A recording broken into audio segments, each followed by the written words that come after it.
years that what we're Ben dealing Ferguson, Ben, I want to come to you. Yeah. I know you are a gun owner, but hang tight, because one other idea I just wanted to throw out to everyone is the idea, obviously, when you hear a story of a 6-year-old kid being killed, it makes you think, well, where were the parents and how was the gun stored? And so I just want to read quickly. This is an op-ed we found in the Orlando Sentinel, sort of talking about how there should be tougher punishments for parents. Quote, prosecutors shouldn't be afraid to send a tough message to parents. Parents deserve to face criminal charges if that firearm gets into the hands of a child. Cracking down on careless adults who don't follow a few simple steps to keep firearms out of the hands of kids is one thing I expect we can all agree on. Ben Ferguson, thoughts? You know, I always get nervous because, unfortunately, in life, there are truly accidents that happen. But when it comes to educating the kids, I grew up in a family where my father is in law enforcement. He still has a badge today. And what he did is curiosity can be a great thing. It can also be a terrible thing.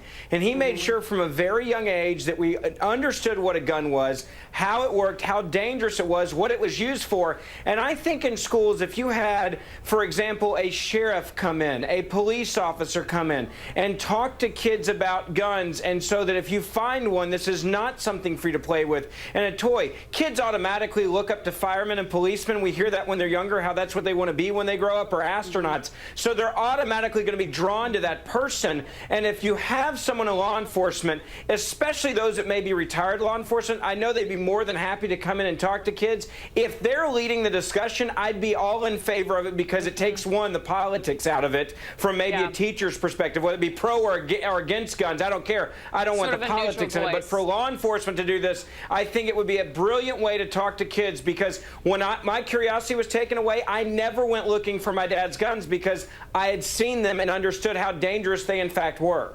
So that's one idea. I think it's a great idea to have sort of a neutral voice, law enforcement in schools, if you want to go that route. But Donna, what about the parents? I mean, in Florida... We're back. Let's talk about Anthony Weiner. When you see the cameras popping, as they did for this guy, it tends to spell trouble. Little sexting scandal did it for Anthony Weiner, silenced the ever-quotable Democrat from Queens. This is Weiner. This is back June of 2011, announcing his resignation from Congress. He did say at the time he might want a second chance. And now the New York Times is reporting that Weiner may run for mayor of New York City. I want to open it back up to my Hot Topics panel. Ben Ferguson, what do you think? Do you think Anthony Weiner should just leave it well enough alone?